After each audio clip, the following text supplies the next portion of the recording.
Hi hello అందరికీ నమస్కారం. Welcome to Madhurimalu. నేను మీ లీలా. ఇంకా ఎవరైనా మన ఛానల్ని సబ్స్క్రైబ్ చేసుకొని ఉండకపోతే ప్లీజ్ ఇప్పుడే సబ్స్క్రైబ్ చేసుకోండి. అలాగే స్టోరీ ఎలా ఉందో కామెంట్స్లో చెప్పడం మాత్రం అస్సలు మర్చిపోకండి. వీడియో నచ్చితే లైక్ చేయండి. ఇక లేట్ చేయకుండా స్టోరీలోకి వెళ్ళిపోదామా? నా సాడిస్ట్ మొగుడు ఎపిసోడ్ 86. ఓహో! మీ మమ్మీ మళ్ళీ వింటే నన్ను కొడుతుంది అంటున్నావా? హా! అవును అంది వన్య. కూతురి మాటలకి నవ్వుకుంటూ తనని కొంచెం సేపు ఆడిస్తూ తనతో టైం స్పెండ్ చేస్తూ ఉన్నాడు వీర్. ఒక 10 నిమిషాలకి స్నానం చేసి బయటికి వచ్చింది మైథిలి. ఏం మాట్లాడుకుంటున్నారు నా గురించి? అది కూడా నేను లేని టైంలో అడిగింది సీరియస్గా భర్త వైపు కూతురి వైపు చూస్తూ. Me tell nothing mummy, daddy only say నీకు స్క్రూ లూజ్ అని అంది వన్య నీట్గా డాడీని ఇరికిస్తూ. ఏంటి, నాకు స్క్రూ లూజా? అడిగింది మైథిలి వన్య వైపు చూస్తూ.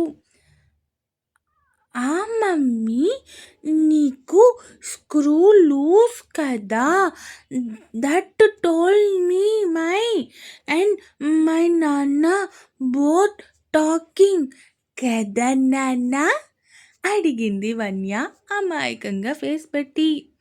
ఆ మాటకి వీర్ కూతురి వైపు చూస్తూ, బంగారం, ఎందుకే మీ మమ్మీ దగ్గర నన్ను ఇరికించేశావు? ఇంకెప్పుడు నీకు చాక్లెట్ కొనను పో అన్నాడు వీర్.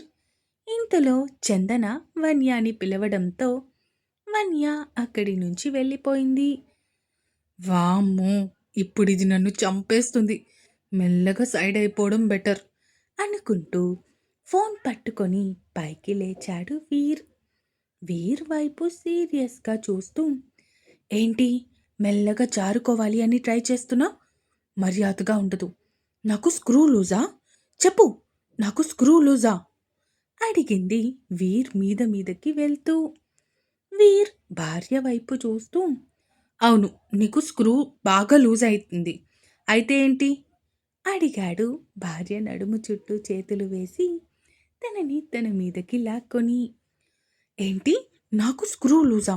నిన్ను అంటూ భర్త వైపు సీరియస్గా చూస్తూ, వదులు నన్ను, అంత పెద్ద పెద్ద మాటలు అంటున్నావు కదా, వదులు అంటూ వీర్ వైపు సీరియస్గా చూస్తూ చెప్పింది మైథిలి.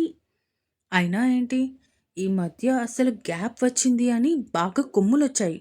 దించాలి, ఆ కొమ్ముల్ని బాగా దించాలి అన్నాడు వీర్. వీర్ వైపు చూస్తూ, ఏంటి, నాకు కొమ్ములొచ్చాయా? వాటిని దించాలా? అసలేమనుకుంటున్నావు నువ్వు?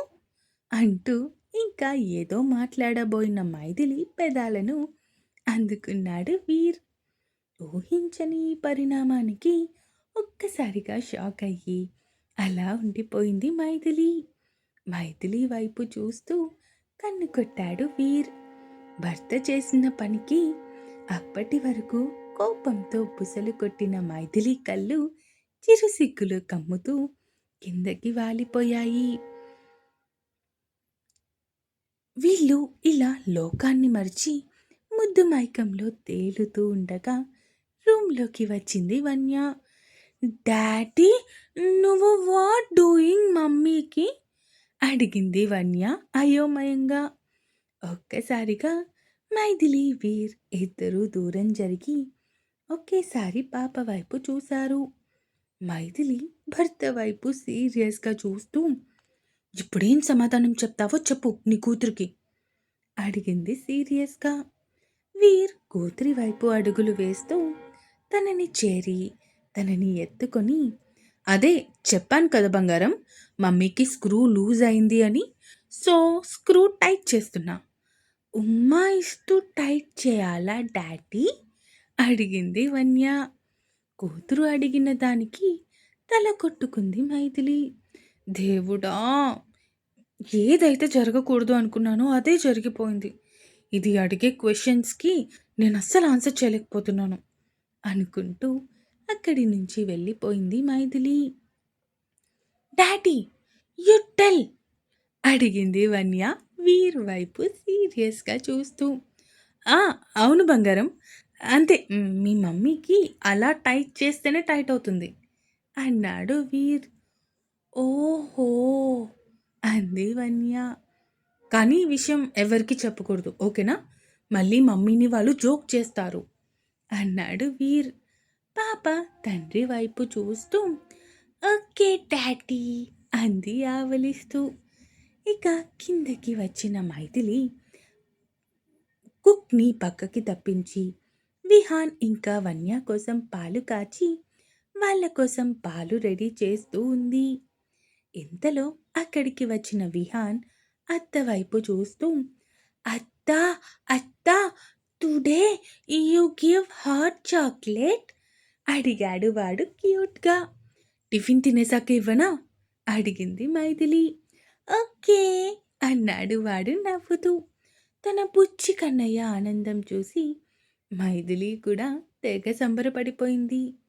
ఇక వాళ్ళకి టిఫిన్ పెట్టేశాక తనే దగ్గరుండి హాట్ చాక్లెట్ ప్రిపేర్ చేసి విహాన్ ఇంకా వన్య ఇద్దరికి ఇచ్చింది. ఇక ఆ రోజు కూడా వీర్ దివిత్ ఇద్దరు ఆఫీస్కి వెళ్ళిపోయాక చందన మైథిలి ఇద్దరూ కలిసి షాపింగ్ కోసం బయటికి వెళ్ళారు. విహాన్ ఇంకా వన్య ఇద్దరిని తీసుకొని. ఇక బయటికి వెళ్ళాక ఇద్దరూ కలిసి బొమ్మలు కావాలి అని గొడవ పెట్టి మరీ బొమ్మలు కొనుక్కున్నారు. విహాన్ వన్య తమ స్కూల్ ఫ్రెండ్స్ని ఒకసారి కలిసి వాళ్ళకి కూడా సెండ్ ఆఫ్ ఇచ్చేసి ఇక ఈవినింగ్ దాటుతూ ఉండగా అప్పుడు ఇంటికొచ్చారు. ఆ రోజు ఇద్దరూ తొందరగా వచ్చేయడంతో ఏంటి ఇద్దరూ చాలా త్వరగా వచ్చేసారు ఈరోజు అడిగింది మైథిలి వీర్ ఇంకా దివిత్ ఇద్దరి వైపు చూస్తూ. ఆఫీస్లో పని తొందరగా అయిపోయింది, అందుకే వచ్చేసాం. కొంచెం సేపు బయట అలా చక్కర్లు కొట్టి లేదంటే ఏమైనా పబ్కి కానీ క్లబ్కి కానీ వెళ్ళి అప్పుడు రమ్మంటావా అడిగాడు వీర్. అలా వెళ్తే అప్పుడు ఇంటికి కాళ్ళతో కాకుండా వీల్ చైర్లో రావాల్సి వస్తుంది. మళ్ళీ పాత అలవాట్లు మొదలు పెడుతున్నావా అడిగింది మైథిలి. అరే నేనెక్కడ మొదలు పెట్టాను, మొదలు పెట్టాలా అని అడుగుతున్నాను అంతే అన్నాడు వీర్. అదే అదే మొదలు పెట్టడానికి అంత కుతూహలంగా ఉందా నీకు, అందుకే అడుగుతున్నావు కదా, మొదలు పెడతావేమో అని అడుగుతున్నాను అంది మైథిలి. రే ఎందుకురా నా చెల్లితో తిట్లు తింటావు, సైలెంట్గా ఊరుకోవచ్చు కదా అడిగాడు దివిత్. అలా ఊరుకుంటే అతను మిస్టర్ రణ్వీర్ ఎందుకు అవుతాడన్నయ్య అడిగింది మైథిలి అన్నయ్య వైపు చూస్తూ. ఇది ఊరుకుంటుంటే బాగా ఓవర్ చేస్తుంది వేస్ట్ ఫెలో అనుకుంటూ భార్యని మనసులోనే తిట్టుకుంటూ కూతురి వైపు చూశాడు. కూతురు అక్కడే నిలబడి తన చేతిలో ఉన్న టాయ్ని చూసుకుంటూ ఉంది. వన్య బంగారం నువ్వు టాయ్ కొనుక్కున్నావా అడిగాడు వీర్. ఎస్ నాన్న, how toy, my and Viha also by toy అంది వన్య విహాన్ చేతిలో నుంచి బొమ్మలు ఆక్కొని 2 బొమ్మలు వీర్ ముందు పెడుతూ. ఓయ్ ఎందుకే వాడి చేతిలో నుంచి బొమ్మలాక్కున్నావు, తప్పు కదా అడిగింది మైథిలి కూతురి వైపు చూస్తూ. విహా టాయ్, మై టాయ్ నాన్నకి చూపించా అంది వన్య. అఘోరించావులే, ముందు వెళ్ళి డ్రెస్ చేంజ్ చేసుకొనిరా అంటూ కూతుర్ని పంపించింది మైథిలి. విహాన్ని కూడా పంపించేసి చందన మైథిలి కూడా తమ రూమ్స్లోకి వెళ్ళిపోయారు. ఇక అలా చూస్తూ ఉండగానే ఇంకొక 2 రోజులు కూడా గడిచిపోయాయి. అందరూ కలిసి తిరిగి ఇండియా స్టార్ట్ అయ్యారు. రేయ్ ముందు మనం ఆ అశోక్ గాడిని చంపేయాలి, అయినా నువ్వు మొన్నే వాడిని వేసేసుంటే అసలు ఇంతవరకు వచ్చేది కాదు అన్నాడు దివిత్ ఫ్రెండ్ వైపు చూస్తూ. ఆ రోజు వన్య ఉందిరా, తను ఉన్నప్పుడు నేను అలా చేయడం కరెక్ట్ కాదు అని ఆగిపోయాను. కానీ ఇప్పుడు మనం ఇండియాలో ల్యాండ్ అయిన తర్వాత ఫస్ట్ వేసేసేది వాడినే అన్నాడు వీర్ పిడికిలి బిగించి. నీకు నేను తోడుగా ఉంటాను, మనం కలిసి వాడిని అంతం చేద్దాం అన్నాడు దివిత్. ఇక అలా మాట్లాడుకుంటూ తమ జర్నీని కంప్లీట్ చేశారు. ఇండియాలో ల్యాండ్ అయిన తర్వాత విహాన్ని కూడా సేమ్ వన్య స్కూల్లోనే జాయిన్ చేశాడు దివిత్. వన్య వాళ్ళ ఇంటికి కొంచెం దూరంలోనే దివిత్ కూడా ఇల్లు తీసుకున్నాడు. ఇండియా వచ్చిన ఒక 1 వీక్కి మొత్తం అన్నీ ఇక్కడ సెట్ చేసుకొని మెయిన్ బ్రాంచ్ని అక్కడి నుంచి ఇక్కడికి ట్రాన్స్ఫర్ చేశాడు దివిత్.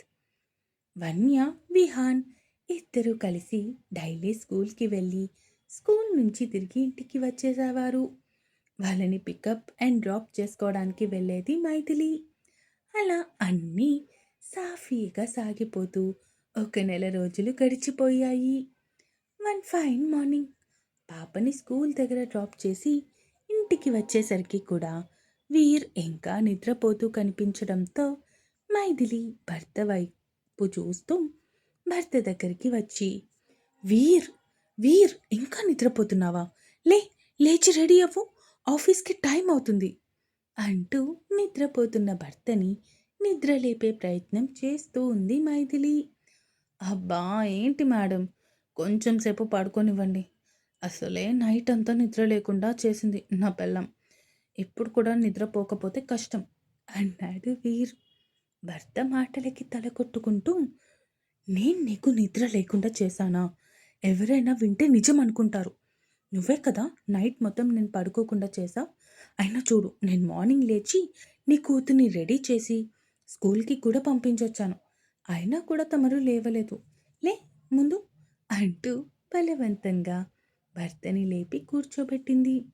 నీకు ఇలా కాదే అంటూ భార్య చెయ్యి పట్టుకొని తనని మంచం మీదకి పడేసి తన మీద వాలిపోయాడు వీర్. ఇంకా ఉంది. ఈ ఎపిసోడ్ ఎలా అనిపించిందో కామెంట్స్ రూపంలో తెలియజేస్తారు అని కోరుకుంటున్నాను. అండ్ అలాగే వీర్ ఇండియా వచ్చాక అశోక్ని వేసేసాడా లేదా? ఇలాంటివన్నీ తెలుసుకోవాలంటే మనం ఇంకొన్ని ఎపిసోడ్స్ వెయిట్ చేయాలి. నెక్స్ట్ ఎపిసోడ్ కోసం వెయిట్ చేస్తూ ఉండండి. ఇక ఉంటాను.